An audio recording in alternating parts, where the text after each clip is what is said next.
Hey yo, what's up, everybody? I did not plan this very well. So this is a spur of the moment um, video here. I mentioned before I was going to do a review of the old Phish shows that are in livefish.com. Where's my camera here? Am I over here? I'm over here. Okay. Tim Maloney here. Thanks for stopping by. I know I'm not going to get any live people in the chat, but because I have 5 subscribers, and yeah, nobody knows about me yet. I have a nice mic. I'm going to set up and record videos and do all that stuff. But right now, you're just getting my phone audio because I'm busy. So I'm just doing what I can, and uh, and that's that. So in the future, it should be better. But anyway, uh, we had a new recent. Sorry about that. We had a new recent live Phish. Seven. Let's see. We got 1991 Somerville Theater. I just listened to it. So basically, what I did, I started a little while ago. Was I started I have the Live Phish Plus. So monthly fee. You get all their albums, all their shows they've released. I've really only listened to Phish from 97 on. Every once in a while, I would listen to a 94 or something because I heard about the legendary 94s. But so what I did, because I wanted to get sort of a progression of how they progressed. Wow, we went out of focus. There we go. Wanted to get a progression of how their sound has progressed. And I know the basics. And I listened to a lot of them from my first show was in 99. Was at Big Cypress, blah, blah, blah. Anyway, so I went back and I started at the official releases of the live shows beginning at Amy's Farm, I believe, in 89. And I went through 91, 92, 93, and I'm in 94 right now. And I always thought, how cool would it be if I did like a review of the shows as I went, but I just sort of didn't get around to it. So I stopped listening to them because I think that's a good idea. But how perfect timing, because they released this 91 show. So again, 7/19/91, Somerville. It's a giant country horns tour, which I'm not a big horns guy in general. So I came up with this idea before I listened to the show to record a review of it, and then I decided, ooh, God, I don't know if I'll like a show with horns, especially the pre-jam era. They don't jam much in 91. But I did it anyway, and I'm pleased I did, because holy cow, the horns added so much to the show overall. They weren't overused, they were sort of put in sort of a perfect amount, because that's the thing with horns. I usually think they're just too much. But so quick run through the show here. It's not going to be the longest video, but so they open with Golgi, and fantastic use of the horns there. Landlady especially was very good. The thing, they are so tight. The Golgi was tight overall. And by the way, the sound quality of the show is really good for 91. Some of those releases from 91, 92 have that I listened to before are real hit and miss on the sound quality. One of them is even a Matrix with an audience. But this one was very good. Clearly, they splurged for the horns, but the band is so tight, so tight. The whole show, they're so tight.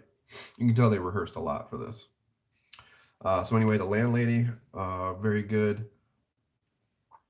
Um, I just wanted to, like, real quick, how bold of a choice is it to just, oh, we're gonna do a tour with horns? We got this. We're a band. We've been a band for years. We're building a following. Um, let's let's let's do a tour with horns. It's crazy. But oops, my page closed here. Oh. So anyway, after Golgi, we got Landlady, like I said. Bouncing around the room was good. So the Bowie, holy smokes, the horns were amazing on the Bowie. The Bowie really turned especially the first minute or so was so 70s, just like a 70s. Those horns, and the way the horns play, the opening guitar riff is played on the horns, like you could kind of hear what Trey was hearing in his head. I think when he first wrote Bowie, he's like trying to do this horn sound on his guitar, and boy, does it come alive. And just Bowie's in general, I haven't listened to a whole lot of 91 shows, but I did. I just remember finding a Bowie on YouTube from 91. It's a really good camera. They're playing a club somewhere, and really, for the time, good quality camera shot of the band playing, and they're just so playful. And by the way, the intro to Bowie had a lot of teases to the landlady and stuff. And anyway, um, so playful. And Trey is just, but not, in my opinion, not too many notes. Like I love Noodle Trey. Fee, I've always been hit or miss on Fee, honestly. I don't really care for Fee that much. Cavern, I could never hear Cavern again and I'd be happy, except for the Island Tour Cavern. Squirm and Coil was good. You Enjoy Myself was very tight, of course. And it had a cool little Frankenstein tease. Actually, like a almost Frankenstein jam. The horns jumped in on the jam, on the Frankenstein jam, which I thought was really cool. And anyway, and then Gumbo had a crazy little different jam in there. I wish I would have written down what part of the song it came in. I think it was in like the little mini jam for it, and it was interesting. It was like no, got really dissonant or something. And of course, the Doors cover, Touch Me, huge surprise, very nice by Fishman. So second set, Susie Greenberg. I didn't realize this at the time, but I saw this arrangement for the horns with Susie Greenberg in 2014 at Dick's Sporting Goods. Phish Loves Dick's, and it was at the Lushington show where they spelled Lushington and then they played Ha Ha Ha, and then they played Susie with some of the horn players from Trey's band, and sure enough, yeah, they're playing this arrangement, which that's kind of cool. At the time, like I said, I'm not a big horns guy, so at the time I was like, but that's kind of cool seeing 20 some years later them playing the same arrangement. And then holy smokes, Divided Sky, good grief, the horns were good on Divided Sky in the beginning section. I didn't know if they played I Didn't Know every show I'd be happy. I love that song. Harmonies, I always like singing along with it because they like oddly leave out some of the harmonies for the different parts of the song, and I like singing that harmony and feeling that vibration.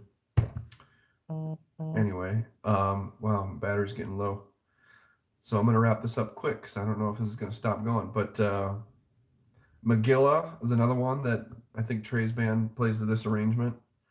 So, and it was fantastic. Tweezer is an early Tweezer, not too crazy.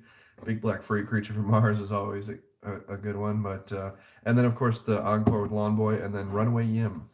Apparently there was a member of the crowd that asked them to sing Runaway Jim, but saying it Yim instead of Jim, which is funny. But anyway, really, I almost didn't listen to it again because I'm not a horns guy, but. Wow, Giant Country Horns was something to behold. These early shows before they were jamming, they really didn't start exploratory jamming until at the earliest 93, 94, which is right where I'm at in my chronological listen, which I'll probably pick these up where I'm at in 94, midway through 94. I don't remember exactly what show I'm on right now. It's been a couple months. But so I'll pick these up and start doing these for the 94 shows and then move forward. Maybe I'll jump back and do a couple that I really liked. There was a show from 91, I think, maybe it was 92. No, there was a show from 91 and 92 that really stood out to me the first time. And one of them was this, I don't remember what song it was, but in a little mini jam, especially for the time, they morph into like 5 different of other their songs, like incredibly impressively. It was a possum, I think. It was a possum. With all sorts of signal, secret language signals and all that stuff. There's a good 92 show, but I'm excited to get to these 97 run. So it's been a nice, so far it's been like 5 or 6 shows a year. 94's got a ton. And then 97, I just can't wait for the funk. I'm a funk guy, so um, need to find a better lighting situation here. I look really red. Anyway,